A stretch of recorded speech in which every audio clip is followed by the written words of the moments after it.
जय हिंद, वंदे मातरम। स्वागत है आप सभी का आपकी अपने YouTube चैनल पर। प्यारे दोस्तों, आज के इस वीडियो में मैं आप सभी लोगों के लिए आरआरबी एनटीपीसी भर्ती परीक्षा 2025 में पूछे जाने वाले जीके जीएस के अति महत्वपूर्ण 40 प्रश्नों का प्रैक्टिस सेट कराने वाला हूँ, जो आपकी एग्जाम के लिए सबसे ज़्यादा महत्वपूर्ण है। तो आज के इस वीडियो को आपको शुरू से लेकर के एंड तक फुल वॉच करते रहना। वीडियो पसंद आती है तो प्लीज़ आप लोग इस वीडियो को लाइक और चैनल को सब्सक्राइब करना बिल्कुल ना भूलें। तो चलिएगा फिर शुरू करते हैं आज का अपना ये प्रैक्टिस सेट बिना टाइम वेस्ट करे। तो पहला प्रश्न आ जाता है कि भाषा के आधार पर गठित होने वाला प्रथम राज्य कौन है। तो बताओ इनमें से कौन सा राज्य है जो भाषा के आधार पर गठित हुआ था और पहला है। पहले प्रश्न का राइट आंसर क्या हो जाएगा? तो ये हो जाएगा आंध्र प्रदेश। पहले प्रश्न का डी ऑप्शन करेक्ट आंसर हो जाएगा। अगला प्रश्न आ जाता है प्रश्न संख्या 2 है कि राज्य पुनर्गठन कानून कब पारित हुआ था। तो बताओ इनमें से कब पारित हुआ था राज्य पुनर्गठन कानून। दूसरे प्रश्न का राइट आंसर क्या हो जाएगा? तो ये पारित हुआ था 1956 में। 2 का बी ऑप्शन एकदम करेक्ट आंसर हो जाएगा। अगला प्रश्न आ जाता है प्रश्न संख्या 3 है कि LTTI किस देश का आतंकवादी संगठन है। तो बताइए कौन से देश का आतंकवादी संगठन हो जाता है LTTI। प्रश्न संख्या 3 का राइट आंसर आपको बताना है। तो ये हो जाता है श्रीलंका का। 3 का बी ऑप्शन एकदम करेक्ट आंसर हो जाएगा। अगला प्रश्न आ जाता है प्रश्न संख्या 4 है कि पुष्कर मेला कहाँ पर आयोजित किया जाता है। तो बताओ पुष्कर मेले का आयोजन कहाँ पर होता है। प्रश्न संख्या 4 का राइट आंसर क्या हो जाएगा? तो पुष्कर मेले का जो आयोजन किया जाता है ये किया जाता है अजमेर में। यानी प्रश्न संख्या 4 का सी ऑप्शन करेक्ट आंसर हो जाएगा। वीडियो अगर आपको पसंद आए तो प्लीज़ आप लोग वीडियो को लाइक और चैनल को सब्सक्राइब करना बिल्कुल ना भूलें। 5वें नंबर का प्रश्न आ जाता है कि हैदराबाद की नींव किसने रखी थी। तो बताओ किसके द्वारा हैदराबाद की नींव रखी थी। तो कुतुब शाही के द्वारा हैदराबाद की नींव रखी गई थी। प्रश्न संख्या 4 का ए ऑप्शन करेक्ट आंसर हो जाएगा।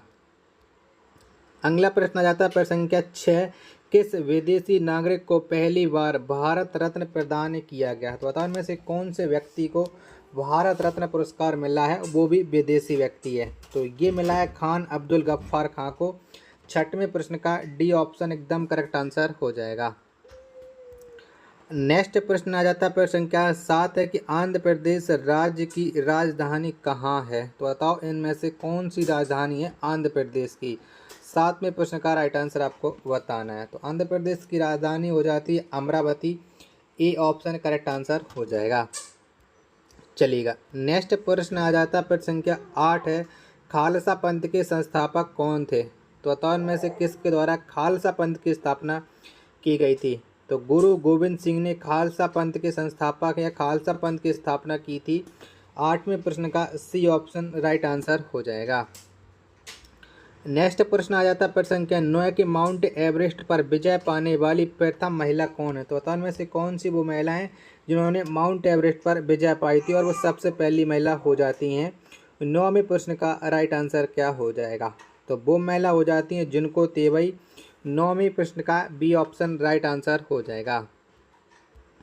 10वें नंबर का प्रश्न आ जाता है कि विजयनगर साम्राज्य के पुरावशेष कहाँ मिले हैं। तो बताओ कहाँ पर मिले हुए हैं विजयनगर साम्राज्य के पुरावशेष। 10वें प्रश्न का राइट आंसर क्या हो जाएगा? तो ये मिले हुए हैं हम्पी में। 10 का डी ऑप्शन करेक्ट आंसर हो जाएगा। 11वें नंबर का प्रश्न आ जाता है कि एशिया का नोबेल पुरस्कार के नाम से किसे जाना जाता है। तो बताओ इनमें से कौन सा पुरस्कार है जिसे हम एशिया के नोबेल पुरस्कार के रूप में जानते हैं। 11वें प्रश्न का राइट आंसर क्या हो जाएगा? तो ये पुरस्कार हो जाता है रेमन मैक्स पुरस्कार। प्रश्न संख्या 11 का डी ऑप्शन करेक्ट आंसर हो जाएगा। 12वें नंबर का प्रश्न आ जाता है कि महाराजा रणजीत सिंह ने अपनी राजधानी कहाँ पर स्थापित की थी। तो बताओ कहाँ पर बनाई थी महाराजा रणजीत सिंह ने अपनी राजधानी। 12वें प्रश्न का राइट आंसर क्या हो जाएगा? तो ये राजधानी बनाई थी लाहौर। यानी 12 का सी ऑप्शन करेक्ट आंसर हो जाएगा। अगला प्रश्न आ जाता है प्रश्न संख्या 13 कि पुरुषों में रक्त क्षीणता किस विटामिन की कमी से होता है। तो बताओ कौन सी विटामिन की कमी से रक्त क्षीणता होती है पुरुषों में। प्रश्न संख्या 13 का आंसर आपको देना है कि 13 का राइट आंसर क्या हो जाएगा? तो ये होती है विटामिन B12 की वजह से। 13 का सी ऑप्शन एकदम करेक्ट आंसर हो जाएगा। आशा और उम्मीद है कि ये वीडियो और ये कंटेंट आपको ज़रूर पसंद आ रहा होगा। तो प्लीज़ आप लोग वीडियो को लाइक और चैनल को सब्सक्राइब नहीं कर रखा होगा तो ज़रूर कर लीजिएगा। और कमेंट बॉक्स में आप ज़रूर बताया करो कि आपने कितने प्रश्न सही किए हैं और ये वीडियो आपको कैसी लगी। अगर अभी नहीं पढ़ोगे तो आगे चल कर के आपको यही क्वेश्चन फिर से पढ़ने आना पड़ेगा। तो प्लीज़ समय रहते ही सारा का सारा कंटेंट कवर कर लीजिएगा। 14 नंबर का प्रश्न आ जाता है कि इंद्रधनुष के मध्य भाग का रंग कैसा होता है। तो बताओ कैसा होता है। तो इंद्रधनुष के मध्य भाग का जो रंग होता है वो हरा होता है। 14 का डी ऑप्शन करेक्ट आंसर हो जाएगा। 15 नंबर का प्रश्न आता है किस रंग का तरंग दैर्घ्य सबसे अधिक होता है। तो बताओ इनमें से कौन से रंग की तरंग दैर्घ्य है वो सबसे अधिक होती है। प्रश्न संख्या 15 का राइट आंसर क्या हो जाएगा। तो लाल रंग की तरंग दैर्घ्य वो सबसे अधिक होती है। सी ऑप्शन करेक्ट आंसर हो जाएगा। नेक्स्ट प्रश्न आ जाता है प्रश्न संख्या 16 कुष्ठ रोग बीमारी के लिए उत्तरदायी कौन है। तो बताओ इनमें से कौन होता है। 16 का राइट आंसर क्या हो जाएगा। तो कुष्ठ रोग बीमारी के लिए जो उत्तरदायी होता है वो होता है जीवाणु, यानी 16 का सी ऑप्शन करेक्ट आंसर हो जाएगा। 17वें नंबर का प्रश्न आ जाता है कि विश्व अपरिवर्तनीय शहर किसे कहा जाता है। तो बताओ इनमें से किसको कहते हैं विश्व का अपरिवर्तनीय शहर। 17 का राइट आंसर क्या हो जाएगा। तो ये कहा जाता है रोम को। ए ऑप्शन करेक्ट आंसर हो जाएगा। नेक्स्ट प्रश्न प्रश्न संख्या 18 की भुगतान संतुलन शब्द किससे संबंधित है। तो बताओ किससे संबंध रखता है ये भुगतान संतुलन शब्द। 18वें प्रश्न का राइट आंसर क्या हो जाएगा। तो इसका संबंध होता है आयात एवं निर्यात के मध्य अंतर से, यानी 18वें प्रश्न का ए ऑप्शन राइट आंसर हो जाएगा। चलेगा। 19वें नंबर का प्रश्न आ जाता है कि Y2K की समस्या किससे संबंधित है। तो बताओ किससे संबंध रखती है ये Y2K की समस्या। 19वें प्रश्न का राइट आंसर क्या हो जाएगा। तो इसका संबंध हो जाता है कंप्यूटर से। 19 का सी ऑप्शन राइट आंसर हो जाएगा। चलिएगा। प्रश्न संख्या 20 आ जाता है कि तिरुपति मंदिर आंध्र प्रदेश के किस जिले में स्थित है।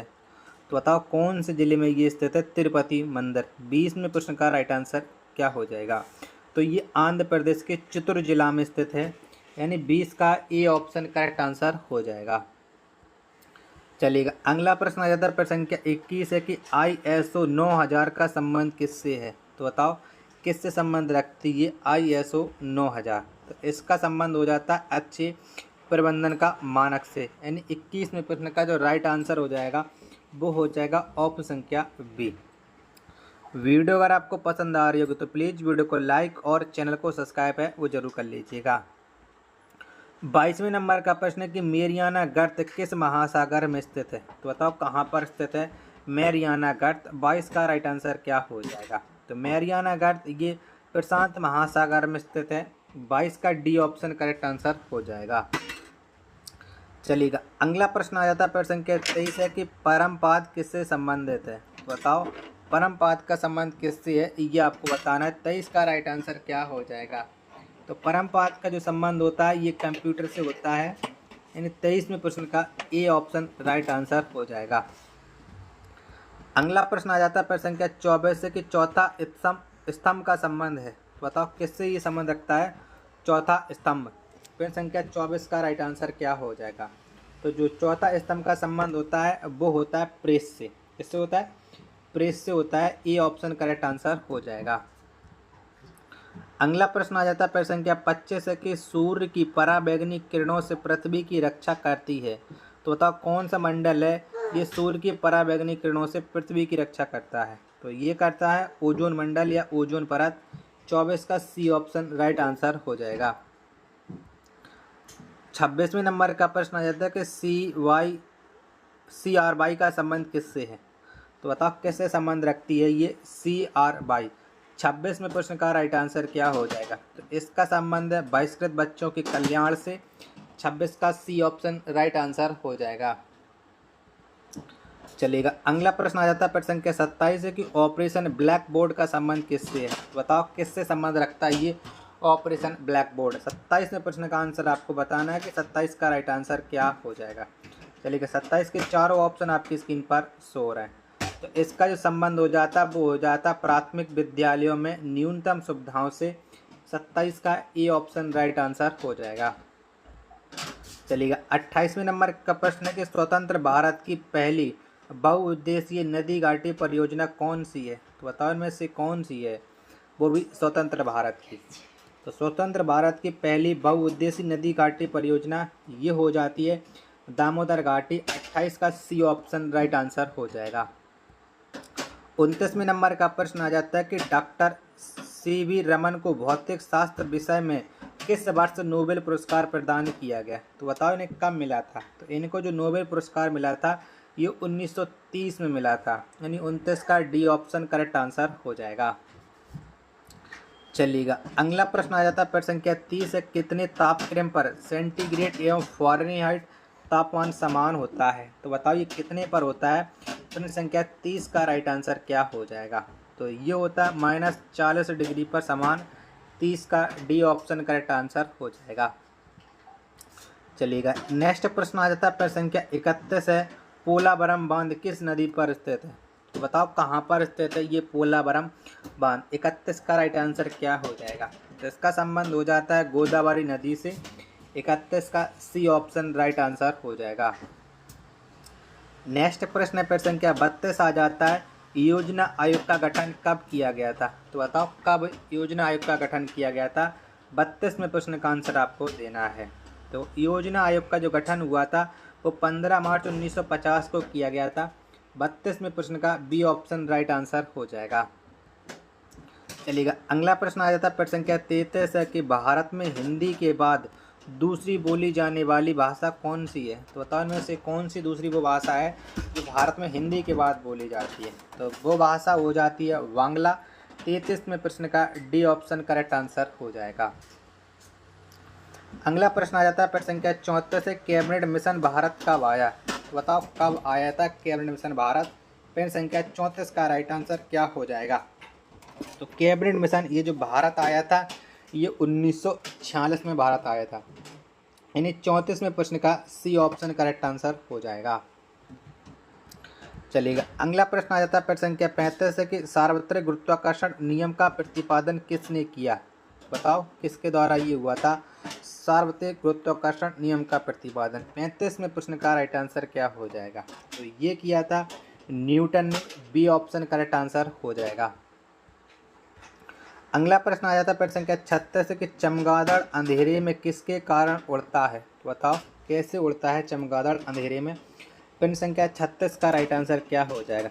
तो ये पराश्रव तरंगों से उड़ता है चमगादड़ अंधेरे में। 36 का बी ऑप्शन करेक्ट आंसर हो जाएगा। चलिएगा नेक्स्ट प्रश्न आ जाता है प्रश्न संख्या 37 कि इंटरनेशनल क्रिकेट काउंसिल का मुख्यालय है? तो बताओ कहाँ पर है ये आईसीसी का मुख्यालय? 37 में प्रश्न का आंसर आपको देना है। तो इसका मुख्यालय हो जाता है दुबई में स्थित। सी ऑप्शन करेक्ट आंसर हो जाएगा। चलिएगा अगला प्रश्न प्रश्न संख्या 38 आ जाता है कि पेंसिल का सिक्का किसका बना होता है? तो बताओ किसका बना होता है पेंसिल का सिक्का? तो ये ग्रेफाइट का बना होता है। 38 में प्रश्न का ए ऑप्शन राइट आंसर हो जाएगा। 39वें नंबर का जो प्रश्न आ जाता है कि एनसीसी की स्थापना कब की गई? तो बताओ कब हुई थी एनसीसी की स्थापना? तो 15 जुलाई 1948 में एनसीसी की स्थापना हुई थी। 39 का ए ऑप्शन करेक्ट आंसर हो जाएगा। प्रश्न संख्या 40 आ जाता है कि नाइजीरिया किस वर्ष स्वतंत्र हुआ? तो बताओ कब स्वतंत्र हुआ था नाइजीरिया? 40 में प्रश्न का राइट आंसर आपको बताना है। तो नाइजीरिया जो स्वतंत्र हुआ था ये 1960 में स्वतंत्र हो गया था। 40 का डी ऑप्शन करेक्ट आंसर हो जाएगा। आशा और उम्मीद है कि ये वीडियो और ये कंटेंट आपको ज़रूर पसंद आया होगा। तो प्लीज़ आप लोग इस वीडियो को लाइक और चैनल को आप लोग सब्सक्राइब करना बिल्कुल ना भूलें। मिलते पर अपने एक और नेक्स्ट वीडियो के साथ, तब तक के लिए धन्यवाद। जय हिंद, वंदे मातरम।